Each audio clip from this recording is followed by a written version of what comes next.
जी हाँ फ्रेंड्स, यह जो निबंध है मादा भ्रूण हत्या या कन्या भ्रूण हत्या काफ़ी इम्पोर्टेंट, काफ़ी महत्वपूर्ण विषय है। हो सकता है कि इस बार के फाइनल एग्जाम्स में यह निबंध पूछा जा सकता है, इसलिए देर न करते हुए आइए आज का वीडियो शुरू करते हैं। फ्रेंड्स, जैसा कि हम लोग जानते हैं कि सबसे पहला पॉइंट या तो परिचय या तो प्रस्तावना लिखा जाता है, तो मैं लिखा हूँ परिचय।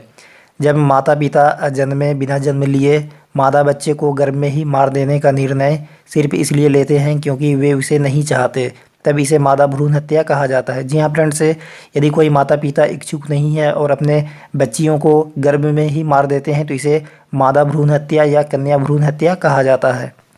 पिछले कुछ दशकों में यह काफ़ी बढ़ा है। इसे भारत में दंडनीय अपराध माना जाता है, किंतु तब भी यह उच्च दर पर जारी है। फ्रेंड्स, हमारे समाज में, हमारे देश में यह एक दंडनीय अपराध है, इसके लिए कानून भी बना हुआ है, लेकिन फिर भी जो है यह हमारे समाज में बहुत ही तेज़ गति से बढ़ रहा है।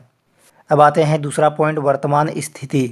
हमारे समाज में महिलाओं की अपेक्षा पुरुषों को प्राथमिकता दी जाती है। वे परिवार की पहचान के रूप में समझे जाते हैं। यह समझा जाता है कि वे परिवार के नाम को आगे ले जाएंगे। इसलिए पहले के समय में महिलाओं को पुत्र के जन्म तक पुत्रियों को जन्म देते रहना पड़ता था, किंतु अब हमारे पास अजन्मे बच्चे का लिंग पता करने के तरीके हैं। इस तरीके का दुरुपयोग अजन्मी बच्चियों को मार डालने में किया जाता है। फ्रेंड्स, पहले ऐसा होता था कि हमारे समाज में देखा जाता था कि जब तक परिवार में पुत्र पैदा नहीं होता था तब तक बच्चियों को जन्म दिया जाता था, चाहे वह बच्ची 7 या 8 आंकड़े में क्यों ना हो। लेकिन अब जो हमारा समाज है वह जागृत हो गया है, एजुकेटेड हो गया है, शिक्षित हो गया है। अब ऐसा नहीं होता और अभी आधुनिक युग में जो बच्ची है उसका जो लिंग है वह जन्म लेने से पहले ही डॉक्टर के माध्यम से, एक्सरे के माध्यम से पता कर लिया जाता है, जो इसका काफ़ी दुरुपयोग हो रहा है। इस तरीके का दुरुपयोग अजन्मी बच्चियों को मार डालने में किया जाता है। अब आते हैं तीसरा पॉइंट, कारण।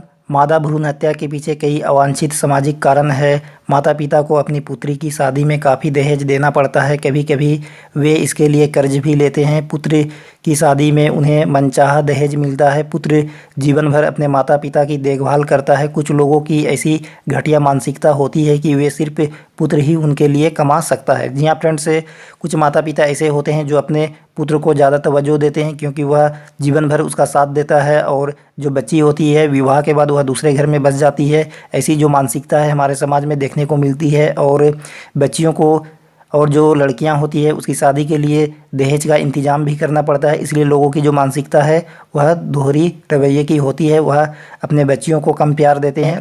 अब आते हैं चौथा पॉइंट, परिणाम। मादा भ्रूण हत्या ने बहुत गंभीर मामलों को बढ़ावा दिया है। लिंग अनुपात बुरी तरह नीचे गिर गया है। 2011 की जनगणना के अनुसार भारत में लिंग अनुपात 943 है। जी हाँ फ्रेंड्स, 1000 पुरुषों पर 943। लिंगानुपात में इस गिरावट ने महिलाओं के विरुद्ध होने वाले अपराधों की संख्या में वृद्धि ला दी है। अतः ऐसे अपराधों को रोकने के लिए मादा भ्रूण हत्या अवश्य रोकनी चाहिए। जी हाँ फ्रेंड्स, 2011 की जनगणना के अनुसार 1000 पुरुषों में महिलाओं की संख्या 943 है, जो हमारे देश के लिए और समाज के लिए बहुत ही चिंताजनक बात है। तो फ्रेंड्स, जैसा कि हम लोग जानते हैं कि सबसे आखिरी पॉइंट निष्कर्ष लिखा जाता है, तो मैं लिखा हूँ निष्कर्ष।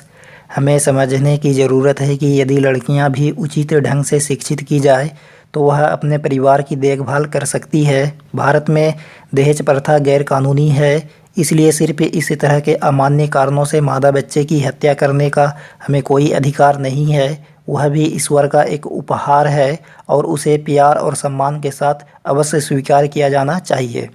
फ्रेंड्स, हमारे समाज में पुत्र और पुत्री पर जो भेदभाव किया जाता है यह एक गैर कानूनी है। समानता का अधिकार सभी को प्राप्त है और इसके लिए हमारे देश में कानून भी बना है। यदि कोई ऐसा करता है, भ्रूण हत्या करता है, तो वह एक दंडनीय अपराध है और उसके लिए उसे सज़ा भी दी जा सकती है। तो फ्रेंड्स, आई होप कि आप सभी को मादा भ्रूण हत्या या कन्या भ्रूण हत्या निबंध पसंद आया होगा। यदि अच्छा लगे तो वीडियो को लाइक कर दीजिए, चैनल को सब्सक्राइब कर दीजिए। आज का वीडियो यहीं तक।